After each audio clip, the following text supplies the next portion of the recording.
Mirëmbrëma, data 13 qershor 2025 është video e tretë që po bëj sot, janë video të shkurtra natyrisht në Facebook, të cilat do t'i ngarkojnë në YouTube sapo të shkojnë në Rom, ndodhen në Tiranë natyrisht. Tani të flasim dy fjalë sonte për fenomenin Pilinçi. Se ka lindur një fenomen i çuditshëm në Shqipëri, që quhet fenomeni Pilinçi. Sot ishte shpallur ditë revolucioni e Pilinçit në Tiranë, në orën 6 mesdite. Unë shkova tek revolucioni Pilinçit. Natyrisht shkova për të kuptuar në një gjë çfarë ka me çfarë ndodh, a ka në një gjë si shton, a ekziston dikush mbrapa Pilinçit, apo ky është një lloj teatri, fenomeni tipik shqiptar në këtë kaos, në këtë konfuzion, që dalin këto gjëra sporadike të pakuptimta në një farë mënyre, edhe me njerëz në një nivel shumë basë, vërtet. Hyra aty te njerëzit, edhe pas e takova dhe njerëz që më njihnin nga kanali YouTube, dhe u hap biseda pasen për ato biseda që ato tema që ushtrojnë në kanal YouTube, ishin kurios njerëzit që të kuptonin çfarë mendon, çfarë do ndodhi në një gjë me fjalë gjatë kësaj situate për Shqipëri. Këto ishin disa njerëz aty që u shputën pastaj nga ku ishin grumbullur këto pak njerëz aq sa ishin. Tani si numër ishin 150 veta, apo themi disha tillë. Përpara Kalit Skënderbeut, njerëz me tendenca ultranacionaliste, kryesisht i dinin theks Kosovës, Shamërisë, me flamuj shqiptar, flamuj amerikan, po për te flamuj shqiptar dhe flamujt amerikan, për te flamujve dhe sloganeve, njerëz që me thonë drejtin janë të një niveli shumë të ulët. Unë bisedova aty me njerëz zakonshëm dhe i thash, po pse keni ardhur, çfarë kërkoni? Edhe gjithë me i fjallë thonë, ore, a do mbaroj kjo gjë me i fjallë, a do dënojnë këta njerëz? Do me thënë, pse ke ardhur sheshit për dënuar njerëzit? Sepse kështu nuk shtyhet. Do me thënë, ka një lloj lodhje të shqiptarët, të cilët duan të japin fund kësaj periudhe. Kjo është ajo kryesorja që vrajet. Do me thënë, kështu nuk ecet. I pyet, po pse nuk ecet, të pyet thonë që kemi për të ngrënë, nuk jam keq, thoshin njerëzit aty, unë punoj, diçka kam, po kështu nuk ecet, sepse edhe kështu duke parë këta që vjedhin kaq shumë, nuk rrim dot, nuk jemi të qetë. Do me thënë, janë të shqetësuar nga fakti që, sipas tyre politikanët, këto oligarkët vjedhin shumë, edhe këta ndjen të kanë të lloj presioni pikërisht për këtë. Pra këtu është ajo filozofia e Schopenhauerit, që këta njerëz janë në kërkim të dëshirave, në kërkim të këtij konsumizmi në këto momente, në kërkim për të realizuar ato, si thosh, po dëshira që janë irracionale, atë irracionalitetin e tyre, në kompeticion me njerëzit natyrisht, duke bërë një lloj gare, dhe ndjen sot të frustruar, thotë, kështu nuk ecin. Janë njerëz që me sa duket janë të zhytur të gjithë në këtë filozofinë e konsumit, dhe nuk e mbajnë dot ritmin e këtij konsumi. Shumë janë dukur njerëz aty, janë njerëz që kanë makina, por që punojnë vetëm për naftën e makinës, dalin në rrugë, trafik, pra është kjo jeta që bëjnë, dhe nuk gjenë dot një lumturi tjetër, sipas filozofisë Schopenhauerit, që të dalin nga ky stagnacion i kësaj lloj jete që e konsiderojnë ky lloj sistemi tranzicioni ka mbaruar. Kështu nuk ecet më. Në momentin kur turma thotë kështu nuk ecet më, aty do ndodhej diçka natyrisht. Pse është e palumtur? Është krijuar kjo palumturi sepse kanë qenë ato momentet e kënaqësive, të epsheve, se janë epshe këto në fund fare, të cilat janë plotësuar në momente të caktuara, por nuk plotësojnë gjithmonë. Edhe përsërisin vujtjet, kanë hyrë në këto fazën e vujtjes, por s'vin kënaqësia tjetër. Nuk vin epshi tjetër. Falni se nuk dua të jem banal, po sot do jem. Unë sot do ta bëj pak, do më si lloj falni, do të më falni sepse po bëj këtë krahasim, po si një manjak seksi që do që të bëj gjithkohën orgazma. Provon atë më falni, do më falni për këtë shembull, po unë kështu i shoh të njerëz, për mua kanë nevojë për një trajtim psikiatrik, gjithë njerëzit. Janë në një situatë shumë të keqe. Pra kanë atë manjakllëkun që duan të jenë gjithkohën në orgazm. Më falni, orgazma zgjat shumë pak. Punë sekondash. Këta nuk duan ta pranojnë sepse më mbrapa pas e mbaron, edhe kërkojnë përsëri. Po ti s'mund të rrish gjithkohën me këtë lloj qefi, me këtë lloj piacere, si thosh, me këtë lloj perversiteti. Sepse është e tillë pas ajo lumturia e çastit që thot Schopenhaueri, që ajo lumturia e çastit të krijon atë stresin direkt më mbrapa. Pse ajo lumturi zgjati shumë pak dhe tani duhet të përsërish vujtjet e përsëri që të arrish përsëri atë lumturi tjetër. Do të thonë njerëzit këtu, nga që janë në këtë xhungël dhe janë të depresuar pikërisht nga kjo, sepse duan patjetër të vazhdojnë këtë jetën iracionale, të konsumit lartë, por që nuk e arrin dot më. Dhe mënyra kush është? Mënyra është të eliminosh dëshirat. Ajo është mënyra.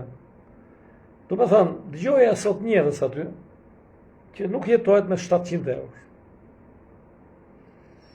Unë ju them sinqerisht për veten time. Unë në këto momente po jetoj me 700 euro. Nuk besoni, po nuk paguem në Rom më shumë se, domethënë në punët që kam, nuk paguem më shumë se 700 euro, më besoni, në muaj. Por nuk arrit do të kursej asgjë. Por 700 euro nuk janë pak. Aq pak sa na duket në po bie bota sipër. Nëse ti nuk ke këto dëshirat e perverse, do shkosh të rrish pish birra, do shkosh të rrish në për lokale, do lozish bixhos, do ndërrosh makina, do që të ndërrosh veshjet, e kujtjon, të bëj këtë, të bëj atë. Është normale, po u futen në këtë rrugën e konsumit. Ajo është një diktaturë, pse. Po që se ketë, kërkon një jetë fare të thjesht, ju garantoj që 700 euro nuk janë pak. Sinqerisht nuk janë pak. Unë kam shtëpinë time, natyrisht, dhe nuk paguaj qira, por të më thënë, bëj shpenzimet pa problem, gatuaj shtëpi, nuk kam parë, nuk kam shkuar, kam shumë kohë që shkoj në restorante në Rom, se këtu në Shqipëri të shkosh, je i detyruar të shkosh për restorante.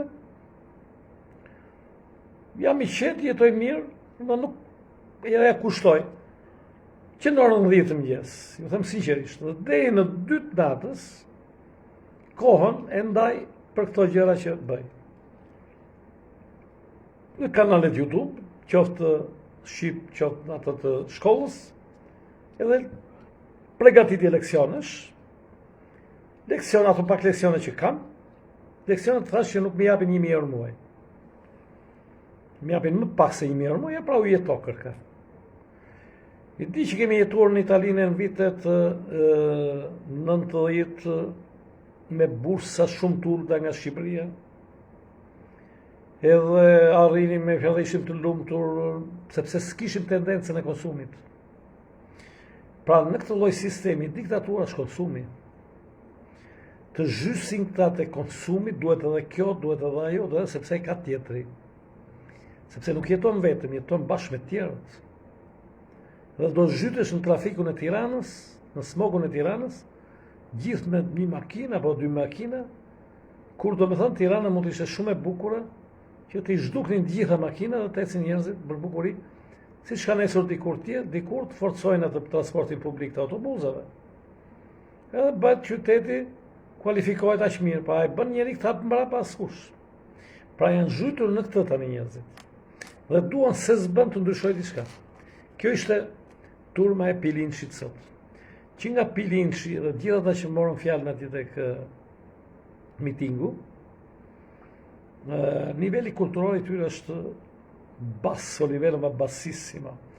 Me fjalë një nivel shumë i ullët. Ata nuk kanë elementet më minimal kulturor.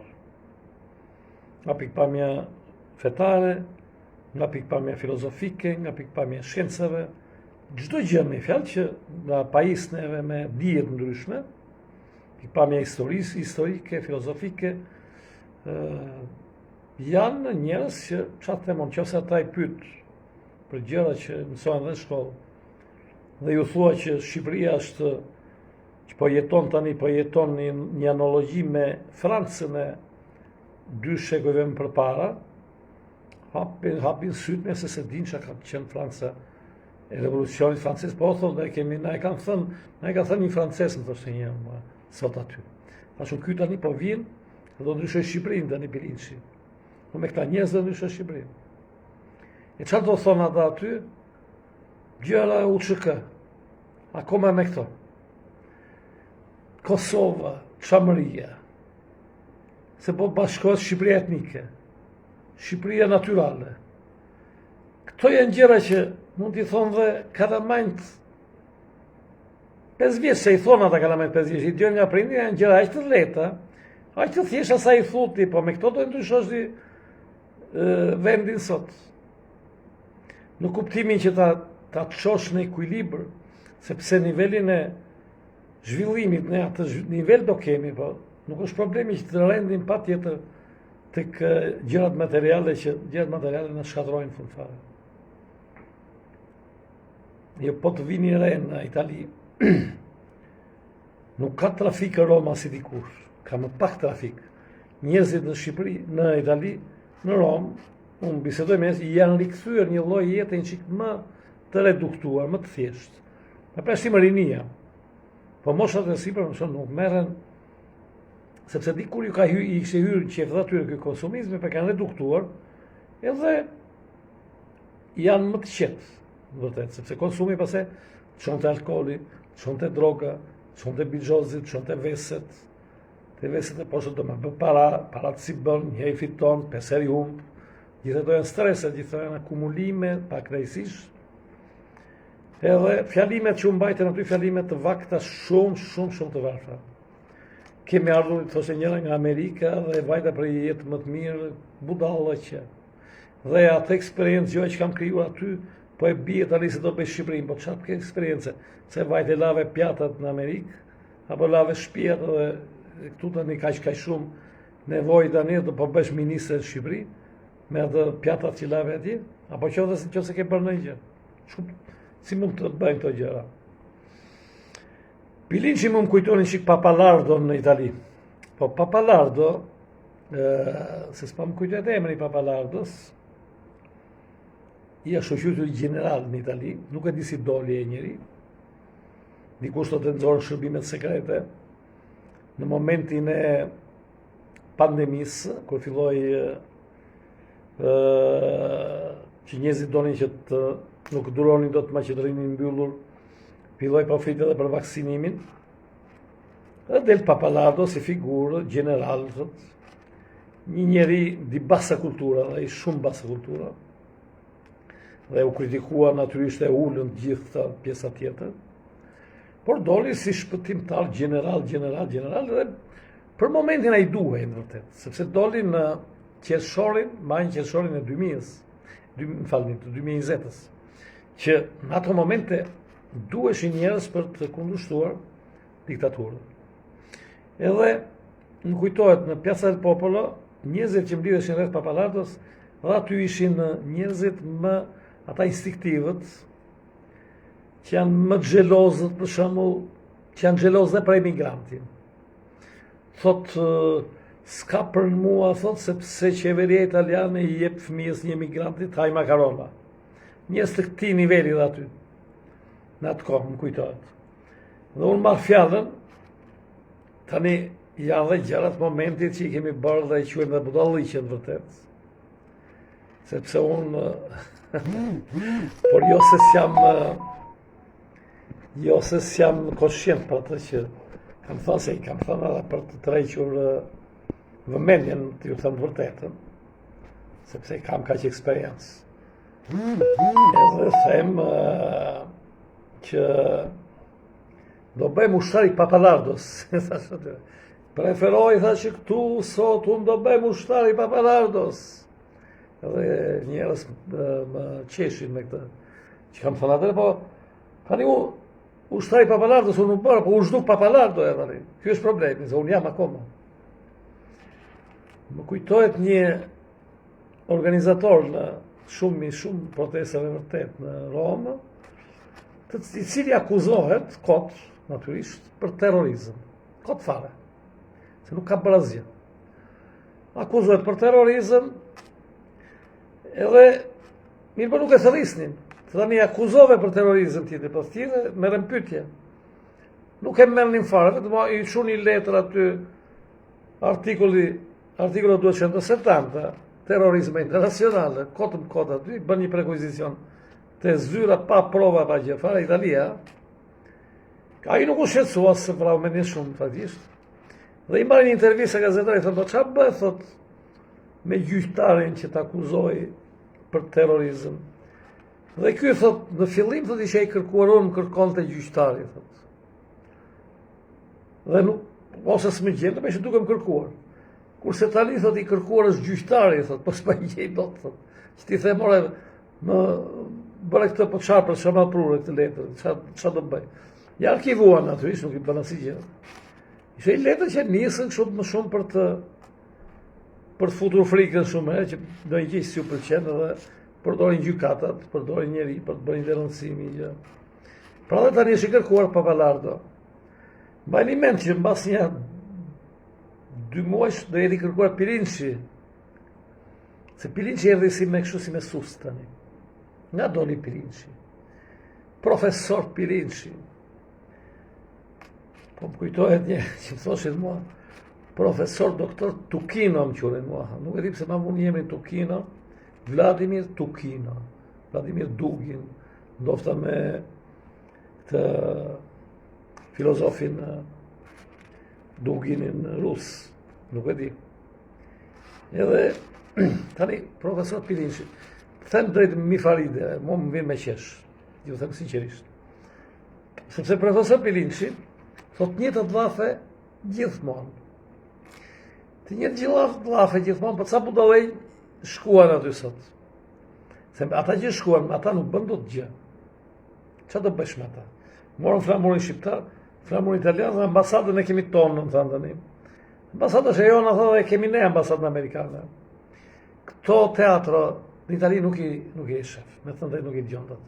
Që dali një italianë, dali aty e thot, ambasadën amerikane e ka mua, thot, aty, dhe që për shembull që deklaroj që unë jam i spionur, jam i shërbime sekrete me atë, është skandal fare. Që dali shtit thosh unë jam i CIA-s. Po kjo është kulmi. Si mund t'ju thosh ti, dhe sikur ti jesh do t'ja fshesh turmës. S'mund t'i thuash.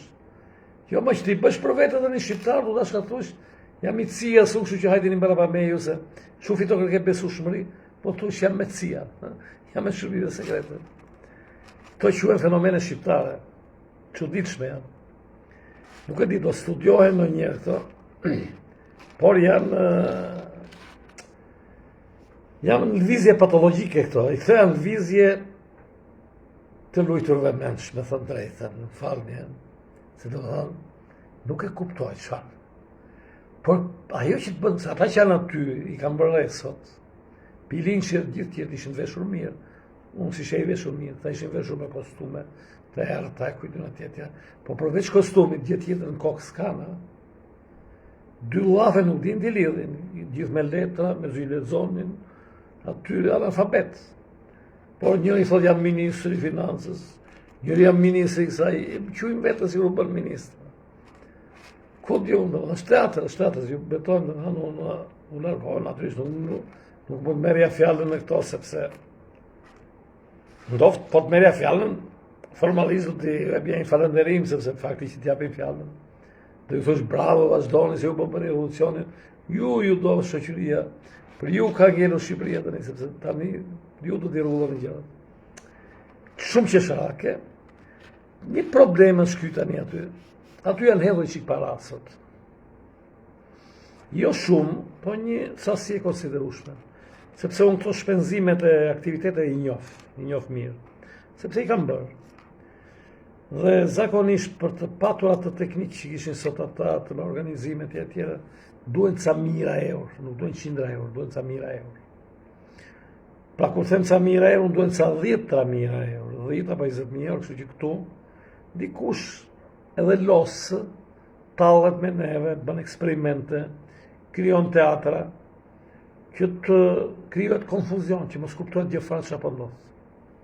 Gjë që pastaj që më bën përshtypje është që këta njerëz janë shqiptarët, janë akoma në fazën e dëshirës të jakobinizmit. Domethënë është ajo periudha e revolucionit, e prerjes kokave, por që janë prerë shumë pak koka.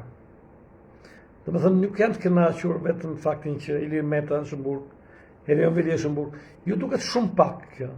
S'ka ndodhur asgjë, më çfarë s'ka ndodhur, një Ilir Meta është vetëm në burg. Më pyeti dikush ta ke votuar, po, i thashë kë Ilir Meta, si ka mundësi. Ju duket gjë e çuditshme që unë kam dhënë votën Ilir Metës. Sepse Ilir Meta këta sipas tyre duhet vdesin këta tani. Edhe njerëz që s'ngopen absolutisht me dënimet. Ta ishin këta sot aty, ka dhënë njerëz që duan që të ketë sa më shumë dënuar. Dhe këtu tani, këtu kanë frikun tani, që do ndodhi në gjë fort në Shqipëri. Sepse këta që janë aty, ata budallënj aty, se për mua janë budallënj. Sepse unë si kam nxjerr njerëzit kur për kështu pallaçollaqesh. Të dalë aty do bësh Shqipërinë etnike, do bësh Shqipërinë e madhe. Po çfarë do bësh ti me 100 veta e bën Shqipërinë etnike, Shqipërinë e madhe, po çfarë të thu këto llafe? Protestat tona, e din shqiptarët që kanë qenë në Romë, me kudo, ka patur dhe protesta me pjesëmarrje shumë madhe, kanë patur objektive konkrete. Objektivat tona kanë qenë natyrës sindikale. Ne duam 1, 2, 3, 4 gjëra që ju duan njerëzve të drejta, heqje ekspulsionesh, nxjerrje njerëzish pa fashën në burg, kujtun të problemet konkrete të njerëzve, pa drejtësi të ndryshme që personit dhe njerëzit.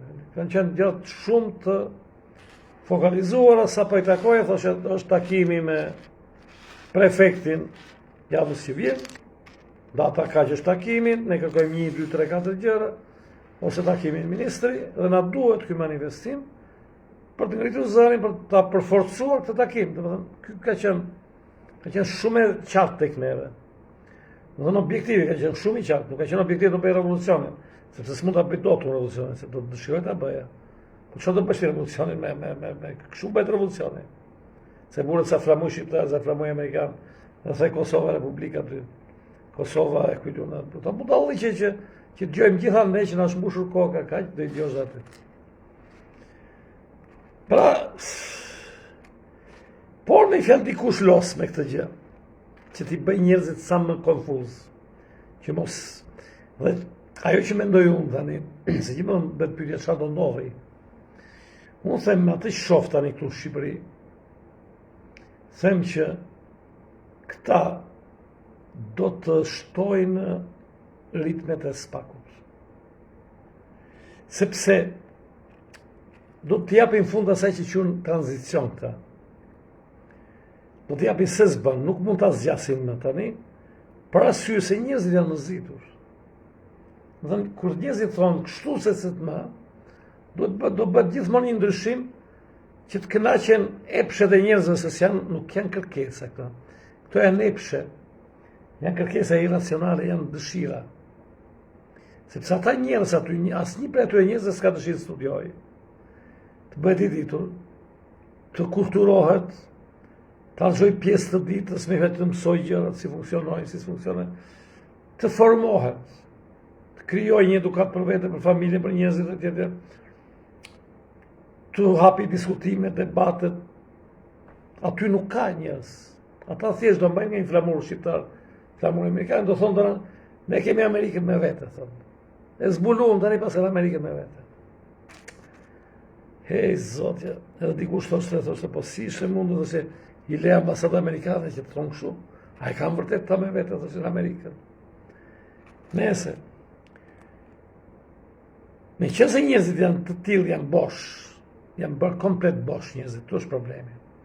Dhe nuk dinë si ta plotësojnë boshllakun, i turma është duke rrudhun tani. Dhe më thënë të shqiptarët, kanë hyrë një gjendje të smur, patologjike që dunë patjetër një dhunë. Dunë që njerëz futen burg, të dënohen, e tjera. Dhe këtu është e rrezikshme. Dhe spaku mund të filloj, ta shtoj dozën e tij me të byron e hetimit, që të kapje të fusi njerëz në burg. Aty që kanë të fare e turm, që çdo thot gjykatë speciale. Mirë bëri thonë Amerika që e bëri gjykata speciale. Po jo, Amerika thot ka drejtësi, kur Amerika është s'mund marrësh edhe modelin amerikan për drejtësinë. Amerika nuk ka drejtësi. Jo se aty po bëre shkele ligjin e budalliqe. Amerika nuk ka drejtësi. Në Amerikë gjyqet bëhen si konën verit. Bëhen me juri popullore në Amerikë.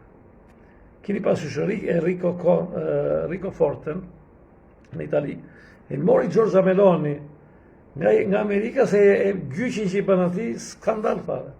Dhe më thënë atë, e mbanin në burg 20 e ca vjet, vetëm pse a i mori atë të vrarin, a i që u vra, ky e mori me taksi nga aeroporti dhe që e deri në hotel. Ka që bëri ky. Pas një provë, pas i që adhe jurit popullore ngrejnë duarët, a është ky fajtor? Ngrejnë duarët, po, ky është fajtor, roft Enverogja, ati roft Bushi, roft Trumpi, shkon karrige elektrike në Amerikë. Nuk ka Amerika drejtësira, mos mendoni, mos shikoni këta shqiptarë që janë me hiqë thënë Amerika, këta o s'kam parë gjë fare, s'kam parë Amerikën fare, janë të mbyllur, shofin Top Channelin aty në Amerikë dhe nuk shofin ato që të futen, të integrohen, të kuptojnë se si është Amerika. Një pjesë atyre dhe e dinë, që me kanë kuptuar. Avash kuptojnë që është një realitet krejt ndryshe. Kurse aty flisin sot, në Amerikë t'japin kaq para, t'jap të falin, të bëjnë kështu, të bëjnë ashtu. Dhe më thënë, po, si ka mundësi këta shqiptarë më dhe akoma bëjnë këto muhabete një lloj si në dhjetën. Si atëre thoshin, po të shkosh ati, do t'japin këtë, do të bëjnë aty. Ore, a jetojnë këta njerëz në Amerikë në jetën e përditshme aty, se sa e vështirë është jeta. Në atë Amerikë që gjëra duket sikur është kush e di. Pse nuk flasin ata që janë atje? Ju vinë turpa, kush e merr vesh? Se di pse nuk flasin. Edhe me qënë se pra shfutur kjo smundja, që duhet fusim njerëzin në burg se politikat në mbytën në Europën në bën, këta të rreziku është që spaku dhe këto ta shtojnë dozën shumë të tepër. Derisa të lindi përgjigja e fundit e shqiptarët. Po shqiptarët kanë një problem, se shqiptarët janë shumë të pamëshirshëm në shkatërim. E kanë provuar. Shqiptarëve kur ju mbushet mendja i do shkatërojnë, dhe sepse kjo është për faktin e varfrisë që ne kemi. Jo varfrisë ekonomike, jo varfrisë materiale, më shumë se sa varfrisë materiale, varfrisë historike. Sepse s'kemi histori, duke mos patur besime fetare të ngulitura, mirë, nuk i kemi. Nuk kemi të kaluar filozofike, s'kemi fare asgjë. Kemi vetëm një burr me kallë aty në qendrën e Tiranës, me atë shpatën dhe me atë merremi gjithkohon. Ai me shpatë vrau turqit, ai bëri kështu, Nën Tereza ndihmoi të varfrit, me këto budalliqe. O shturta dhe me ashari këtej, që gjoja vrau serbët, aty u vra një 100 veta, su mërve se si vrau atë serbëj. Edhe kjo tani, kjo mangësi, bën që në momentet e këtyre kalimeve, shqiptarë ngrihen dhe shkatërojnë, rrafshojnë, çdo gjë që shohin që çdo gjë në zero. Kështu e kam bërë në 90-ën. Kur them shqiptar, e fuzë vetëm time, se unë shqiptari. Në 90-ën, do shkatërojmë çdo gjë komuniste. Filluan si të shmandur. Stalla kooperative, magazina vinin merr njëri me të njihu, njëri me të i cop gur, njëri i cop dru. Çfarë gjente aty në gozht, mbur aty e merr të takem ta çet e shtëpia. Dhe i shkatëron komplet. Gjëra që mezi u bën për 45 vjet i grin. Edhe në 97-a po njëjta gjë. Një sik shkatërrimi i kësaj lodhjes tamam të filozofisë Schopenhauerit. Në momentin që i ke mbaruar, i ke zauruar ato lumturit e çastit, ato, më falni, se sonte kam tepruar, ato orgazmat, se për mua janë si to orgazme seksuale këta, që ti do tani që ajo orgazm mos mbaroj kur, pa ajo shkreta e ka bërë natyra, që mbaron në sekonda, nuk e që i bën, ti spajtohesh me këta. Do që t'jetë gjithë kohën ajo, në possibl t'jetë ajo. Edhe nga kjo e lind ky instinkt i shkatërimit të egër, ti prishim gjitha. Si në 97-ën, nuk u grumbullun do të njerëzit të ndalojnë, stop deri këtu. Këtu e tutje, nuk do shkatërojmë më, jo. Të rrafshohet gjithë shatë, të dikim edhe policët aty, do që policët të cërik, të gjallë, brenda në furgon. Çdo gjë, shkoj deri në fund, shkatërimi, që pasaj kjo e do rindërtohet të shkatërohet komplet. Kjo është e rrezikshme prapë tani. Kemi hyrë në këtë fazë. Po kjo s'po bëhet tani duke shkatëruar ndërtesa, do bëhet duke nëpërmjet spakut, duke futur për burgje njerëz, që njerëzit të kënaqen me këtë shkatërim. Domethënë, kur ta ezaurojnë njerëzit të shkatërimin e kënaqësisë, do filloj përgjigje nga ana tjetër, se vjen detyrimisht kthehet nga ana e kundërt. Edhe rreziku pra shkyqje nga mbështatori, spaku të bëj arrestime shumë më tepër, që të kënaqi këta njerëz që kërkojnë lumturinë dhe se gjejnë. Arrestime jo vetëm politikanësh, unë kanë thënë shpëton vetëm ai që është poshturës, që s'ka si gjë, s'ka çfarë i bëjnë. Të tjerëve, në datën kaq që të kam parë dhe ke marrë këtë gjë. Në datën kaq s'ke paguar këtë gjë, duhet e kishe paguar. Por ke marrë edhe nga privatizimet, i ke dhënë rysh vetë kryetari i bashkisë. Po dikur i ke telefonuar ti dhe kemi atë shenjat të bjerë dhe dëshmitar. Fillojnë këto, në mënyrë tillë që ta acarojnë popullin, që populli të ngrihet në drejtimin e kundërt. Janë eksperimente këta. Afërsisht me këtë do them unë do ndodhi si në Francën e 1790-s. Domethënë çfarë bën? Revolucioni atëherë në fundit u bë. Mund të ishte ndërprerë aty, dhe të vazhdojnë njerëzit qetësisht, jo. Ju pren koka sa më shumë njerëzve që t'jepi përgjigje e kundërt. Sepse ndryshe nuk vazhdonte historia. Historia e njerëzimit për fat keq i bindet tamam asaj filozofisë Schopenhauerit. Për ta mbajtur popullin urti, duhet pas herë të acarosh, një sekond ta bësh të lumtur, ta acarosh përsëri, ta çlodhësh përsëri, në ky mopet, në mënyrë ciklike. Ndryshe se mban. Dhe sa më shumë, sa më pak i kulturuar të jetë një popull, aq më shumë duhet ky riciklimi. Do ta riciklosh popullin, do riciklosh dhe politikanët. Si i riciklimi i letrave. Tani e kohë e tranzicionit, nuk mund të riciklosh prapë të thuash Edi Ramës bëu tani ti demokrat dhe bëu ti të bëhet Sali Berisha të bëhet nga ana kundër. Se s'bëhet më tani. Edhe kjo tani mund të sillte valën e fortë të arrestimeve prej spakut, derisa njerëzit të ndjehen, domethënë pjesa tjetër, të ndjehen shumë e kërcënuar dhe të hyjnë atë fazën e luftës pastaj për të mbrojtur. Dhe aty ajo fazë nuk është e keqe, është fazë e mirë që jep një lloj dinjiteti njeriu në vërtetë. Që hyn në një lloj lufte që do mbrohemi tani.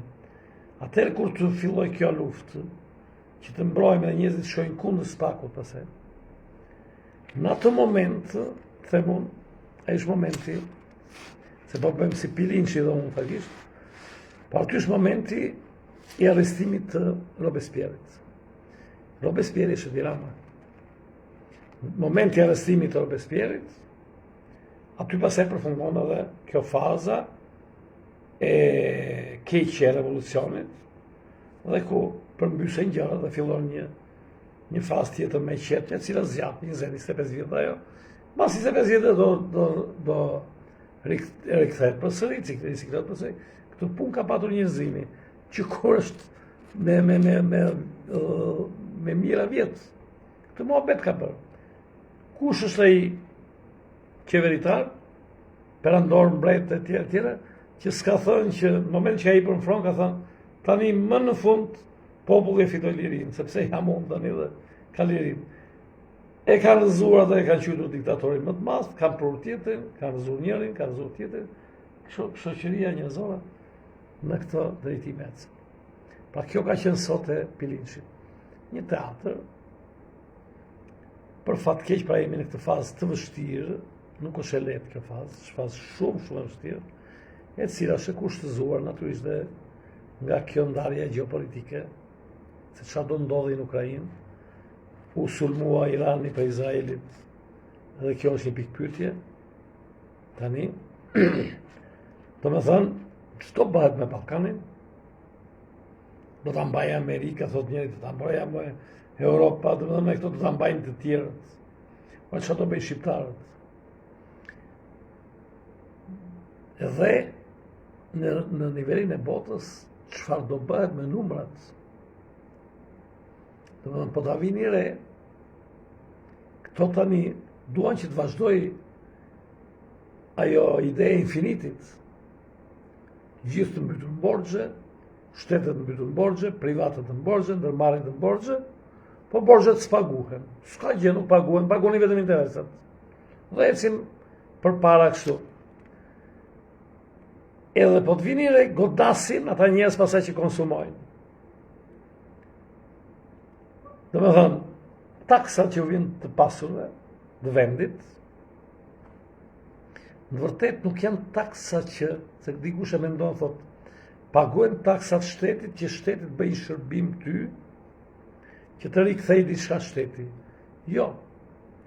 Taksat vërtet që po vendosen sot, janë një lloj vendosen në mënyrë të detyruar sot, në mënyrë të tillë që të ulin, si thësh, fuqin blerëse, konsumit, të atyre njerëzve që kanë më shumë se sa punëtorët. Më është një formë e mbajtjes,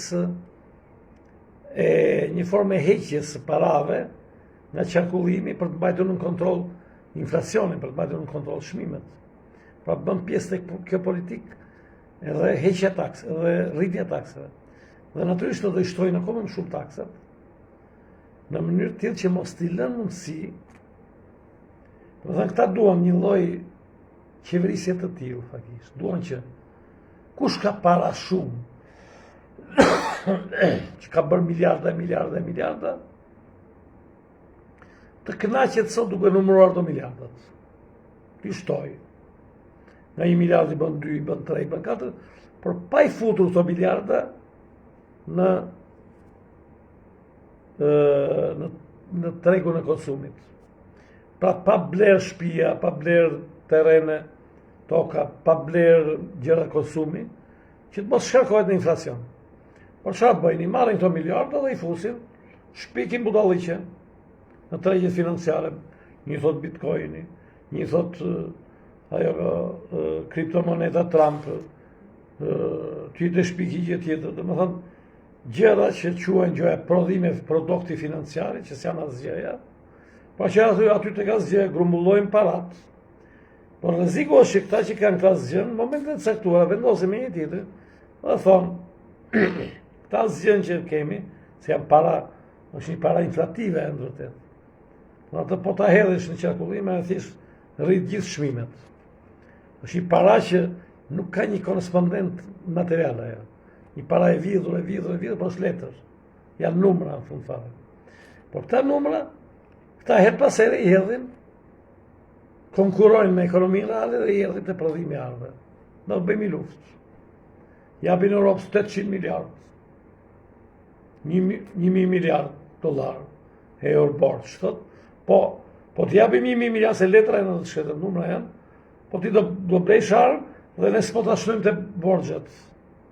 Më mendoni se që absurditet është ka arritur njerëzimi. Ma ky është problemi sot.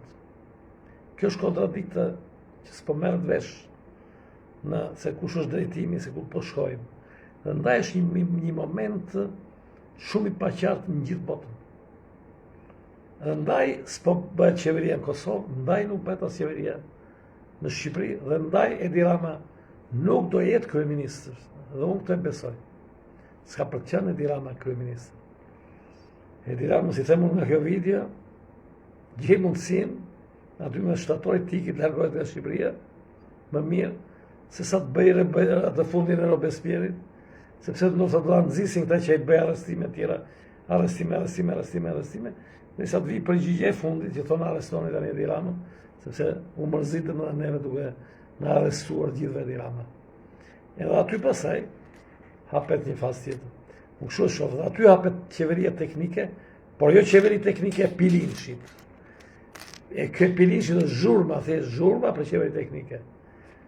Por, do më thënë, kryojët i qeveri teknike që kryojnë bankierët vetë për të disiplinuar njerëzit, për t'ju kujtuar që gjoja duhet e inkluzioni global, ju e vërtet jeni pasuruar, po jeni pasuruar duke ju marrë tjerëve. Këtë do ju të regoj njerëzve. Njerëzit mendojnë që po bë qeveria teknike dhe ajo do bëj gjërat mira, edhe sikur do ju jo, kanë mbaruar ato fazat e zhvillimit, mbajini mend. Nuk ka, këtu ndaj duhet, ndaj është e rëndësishme që të rikthehet një formë tjetër të menduarit. Që njerëzit janë më të lidhur me një tjetrin dhe të mendojnë në një formë tjetër, të mendojnë që ore, ky konsum 2 makina që të mbjelemi në trafik gjithë ditën, e tjerë, të punojmë për karburantin, e kështu kuptojnë që është kot fare.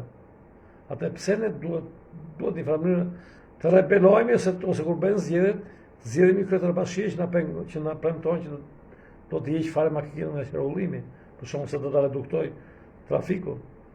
Domethënë që të reduktohet ky lloj konsumi, sepse është pikërisht kjo që po shkatron dhe do vazhdoj të shkatroj akoma. Ky pra ishte profesor i madh Pilinshi, tip Papalardo i Italisë, por me një nivel dhe një shik më të ulët se sa Papalardo. Po dhe Papalardo nuk është se kishte në një nivel vetëm, thoshte jam general, jam kështu, por Papalardo në atë kohë ndoshta edhe duhej se ishte ajo frika që njerëzit kishin frikë të protestonin dhe doli Papalardo, ose më shumë se doli e nxorën vërtet, sepse pastaj u zhduk pa lëngjurë. Sot Papalardo është në kërkim, po nuk gjendet se ku është. Nëse unë si ushtari Papalardos jam akoma. Po Papalardo ku është, pra nesër do themi ku është Pilinshi, edhe gjem qesharake se si këta njerëz tani besojnë te Pilinshi, pëse unë nuk e di ku e bazojnë këta tani, që thonë që kemi shpresë tek profesor Pilinshi. Kjo punë e profesor Pilinshi mund me të drejtën mi faridere, të ju thënë vërtetën. Sa aty ishin 150 veta, po them për nesër do ikin. Pyesja aty ishim shumë 3-4 veta bashkë. Dhe i bëja këto sondazhe, dhe që po mirë, ju njifeni ju të dy bashkë, jo s'njifen nga asnjëri. Po mi çash ky grumbullim këtu ku asnjë se njeh tjetrin. Në shkuptim do krijohet lidhje. Si do krijohet kjo lidhje këtu? Ku askush nuk e di se kush është tjetri. Nesër secili do i shtëpi, çfarë ngjelet aty? Ngjelet profesor Pilinshi me atë zonjë gazetare, thot, zonja gazetare më pyeti, thot, a do ketë arrestime të tjera? Dhe i them, po, s'pa ku të vazhdoj arrestimet. Kalofshi mirë. Një uroj një natë mirë, dëgjojmë në videon e nesme, janë video të thjeshta në të shtot, do t'i ngarkojnë nga kanalin YouTube. Ju uroj kalofshi mirë, miru pafshim.